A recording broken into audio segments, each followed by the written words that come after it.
Pues hola a todos, ¿cómo estáis? Soy Trufaul, bienvenidos a mi casa, bienvenidos a mi canal un día más para hablaros de algo pues que muchos de vosotros me habéis pedido. No sé, ahora no recuerdo exactamente en qué posición había quedado este de los Zeppelines de la Primera Guerra Mundial en esa propuesta que os hice, pero bueno, me lo han pedido tanta peña, pues que además el lobby de la gente que pide, pues al final muchas veces es el que se acaba imponiendo. Cualquier aficionado a la historia bélica sabe perfectamente que un blitz es el término con el que se denomina a los ataques aéreos de la Luftwaffe que realizaría contra el Reino Unido entre el 40 y el 41 durante la Segunda Guerra Mundial en el contexto de la llamada Batalla de Inglaterra. Lo que ya no resulta tan conocido es a qué se refiere la expresión Zeppelin Raids. Fueron los bombardeos alemanes llevados a cabo sobre territorio británico en la contienda anterior, en la Primera Guerra Mundial, no con aviones, sino con dirigibles, tal y como indica el nombre. Esa Primera Guerra Mundial tan desconocida y que, bueno, en los vídeos es tan denostada como muchos otros curiosos, pero que a mí me encanta traeros aquí en el canal día tras día. La primera propuesta germana para realizar un ataque aéreo sobre Gran Bretaña correría a cargo del contraalmirante Paul Benke, que por entonces era el subjefe del Estado Mayor Naval Teutón y muy famoso por estar al mando del tercer escuadrón de la batalla de Hohenflote durante la batalla de Jutlandia. Fue ya al poco de desatarse las hostilidades, en agosto del 14, recibió el apoyo del almirante Alfred von Tirpitz, con el que luego discreparía enormemente sobre su teoría de la guerra submarina, que consideró la idea además interesante no solo por los daños materiales que se causarían, sino también por ese efecto que tendría en la moral del enemigo de cara a la continuación de la contienda. El Kaiser dio el visto bueno 4 meses después, pero con una condición: excluir Londres como objetivo, ya que estaba emparentado con la familia real británica y no quería que hubiera heridos en ella. Y pese a lo que se cree, los bombardeos aéreos no eran por entonces una novedad, ya que el primero de ellos se remontaba a 1848, cuando el Imperio Austríaco recurriría al uso de globos aerostáticos para asediar la ciudad de Venecia. Y más tarde, en 1911, un piloto italiano usaría su avión en una iniciativa personal para lanzar una bomba de mano en Libia. Más allá de estos momentos pioneros pero arcaicos, sería la aviación española la que protagonizaría la primera operación planificada y sistemática con biplanos, acometiendo varias incursiones en el Rif en 1913. El camino estaba señalado y al empezar la Gran Guerra, el 6 de agosto, la Fuerza Aérea Alemana hizo otro tanto sobre Lieja, repitiendo semanas más tarde en Amberes y en París. En estos bombardeos solían arrojarse unas pocas bombas, pues había que hacerlo de forma manual y no era nada fácil. Y además estaba todo más encarado a la propaganda de haber realizado dicha acción que a los daños que se iba a causar con la misma, con ese ataque. Pese a ello, la prensa alemana informaría de algunos raids sobre instalaciones portuarias en Inglaterra y bueno, ya que los periódicos de este país pues no recogieron absolutamente nada, por lo que hay que esperar al 21 de diciembre de 1914 para encontrar el primer ataque documentado y confirmado. Fue un hidroavión que lanzó 2 bombas en Dover sin mayores consecuencias, por lo que hizo de nuevo una pasada el día 25 y esta segunda vez tampoco causó ningún daño, pero tuvo que enfrentarse entonces a aviones británicos que salieron entonces en esta segunda ocasión a hacerle frente. Ahora bien, los Zeppelin Raids no fueron obra de aviones, sino de dirigibles. En ese sentido, cabe aclarar que este nombre es alusivo a los aparatos diseñados por Ferdinand von Zeppelin, un exmilitar, irónicamente de caballería, que, aprovechando el trabajo previo de su amigo Carlos Albán, cónsul colombiano en Alemania, diseñaría los célebres aerostatos autopropulsados y fundaría la compañía homónima en 1908. Pero también había dirigibles, en menor cantidad, de la competencia, la compañía Luftwaffenlands, fundada en 1909, que, aunque hoy en día pues, se suele usar más la palabra Zeppelin de forma genérica. El Marinefeldherrnverbund, pues departamento de aviación de la Marina, y el Die Fließtruppen de la Deutschen Kaiserkriegs Cuerpo del vuelo imperial alemán se repartían la flota de dirigibles de ambos tipos, aunque la Karlitze Marine procuraba no adquirir los Schutzlands porque tenía una estructura de madera contrachapada cuyas uniones encoladas se degradaban con la humedad de los hangares instalados en las bases navales. Consecuentemente, el Deutsche Heer, el ejército alemán de tierra, el principal comprador, y aunque sus naves eran superiores en muchos aspectos, pues la compañía únicamente suministró 24 unidades en toda la guerra.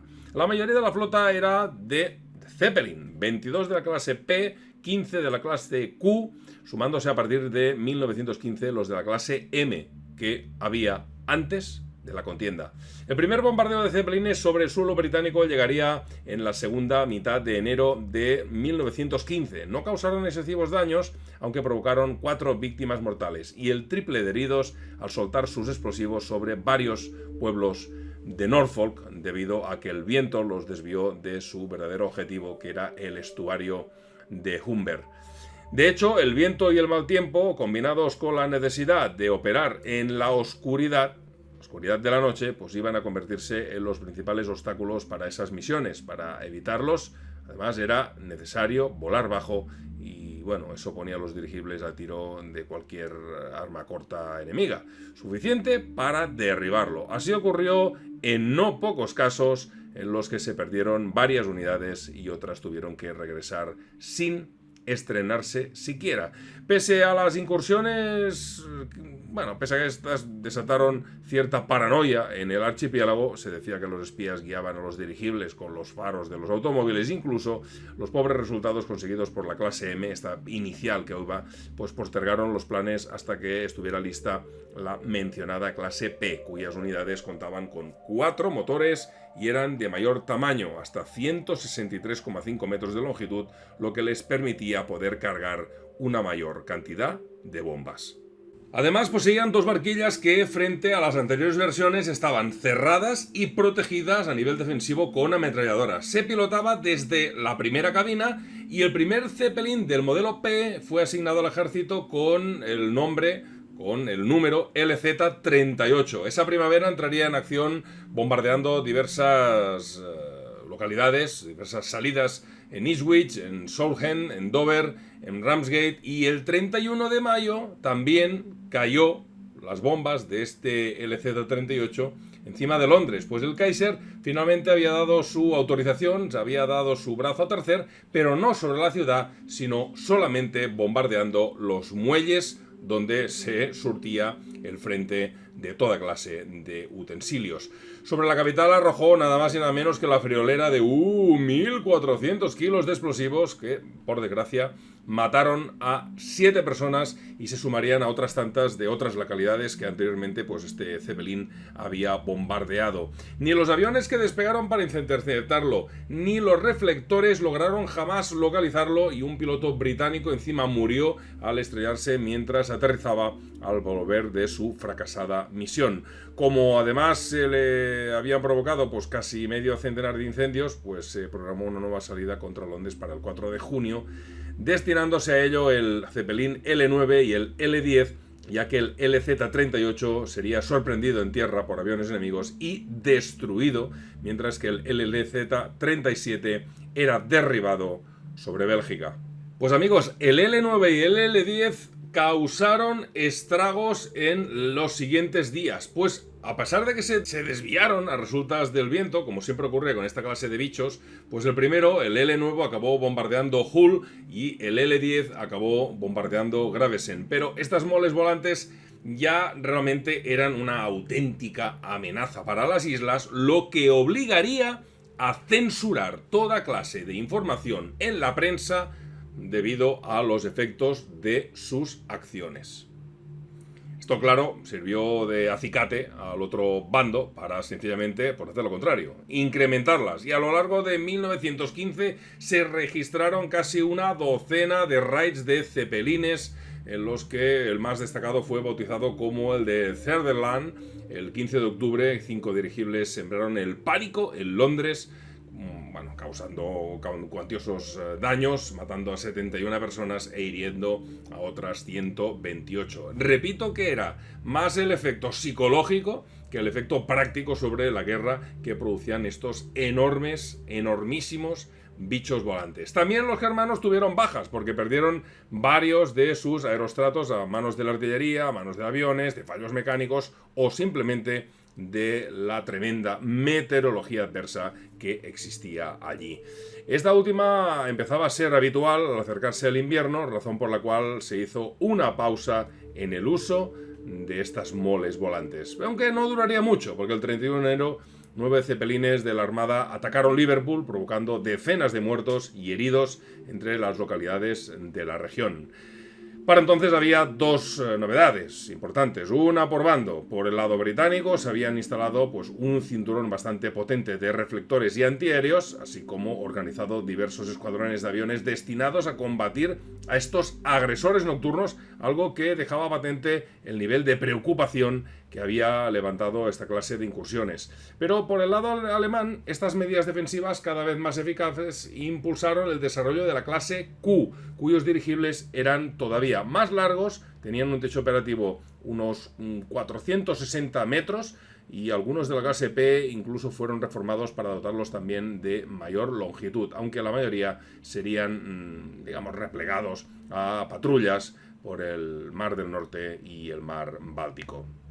Y 1916 iba a continuar ofreciendo el mismo programa que el año anterior. Misiones sobre las islas, cada vez más efectivas, que a menudo se desviaban de sus objetivos, ya sabéis, esos vientos muy fuertes que desviaban los cepelines, y averías cada vez más cuantiosas, bombardeos con artefactos incendiarios que producían pérdidas materiales mucho mayores, pérdidas humanas crecientes, obviamente iba todo unido una cosa con la otra, y aviones que despegaban una y otra vez en su caza y captura y sin grandes resultados. Esto último cambió en septiembre cuando el teniente William Leffie Robinson conseguiría el primer derribo de un dirigible en Gran Bretaña. Se trataría del SL-11, un Schutzland, que le hizo ganar la Cruz Victoria. Esa pérdida supuso final del interés del ejército en los raids,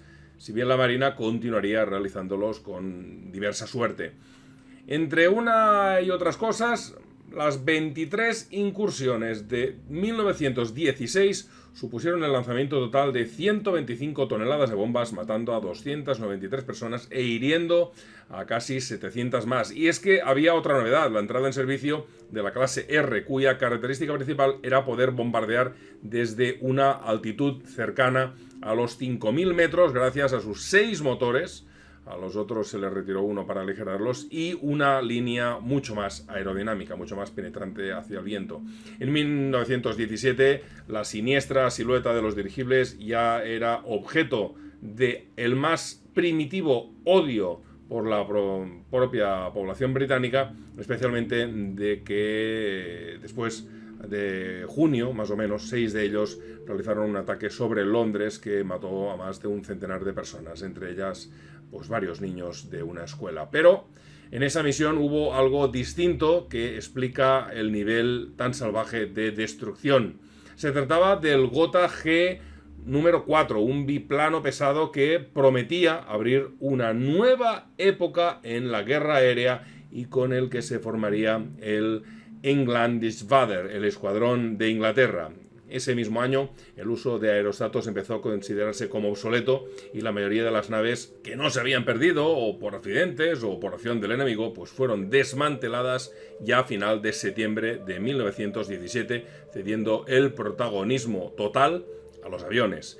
En la llamada Untermain Turkeklus o Operación Cruz del Turco, los Gothas iniciaron su popular imagen de enfrentamientos entre aviones, sobre todo tomando el relevo de los dirigibles, o los acompañaron en las incursiones al Reino Unido porque eran fundamentalmente bombarderos con las ventajas de no depender del viento ni de la meteorología y, lo más importante, poder operar de día.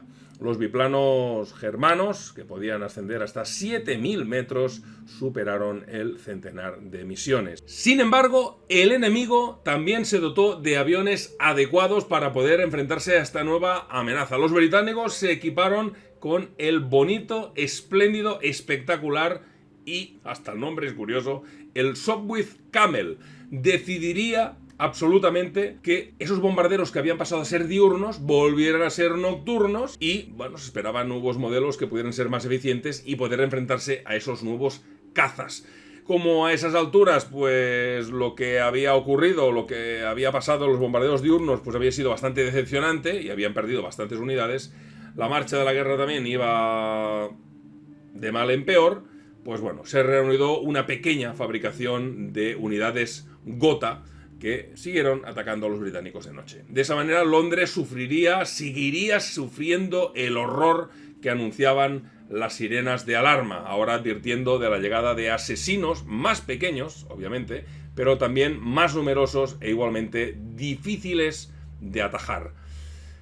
El ejemplo es muy claro. 1 de octubre, los antiaéreos hicieron esa noche, la noche del 1 de octubre, 14.000 disparos al aire, por cierto, sin ninguno que diera en el blanco, contra 11 Gothas que traían su carga de muerte, como hacían todas las noches, o todas las noches que podían, y destrucción.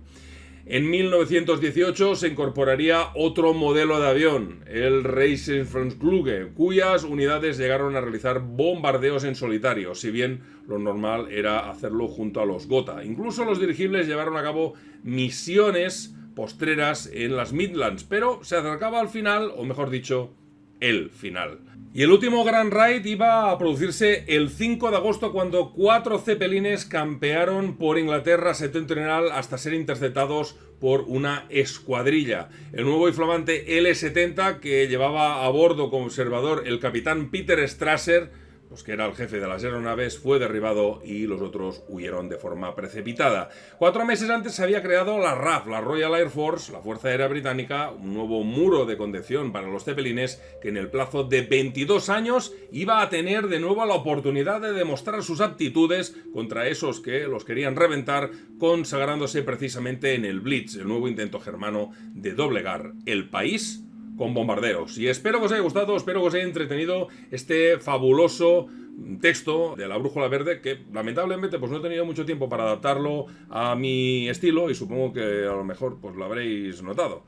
Espero que os haya gustado, espero pues, que bueno, lo habéis pasado un buen rato y nos vemos muy pronto aquí en el canal Truffaut Historia Militar. A vuestro servicio. ¡Hasta luego! ¡Chao, chao!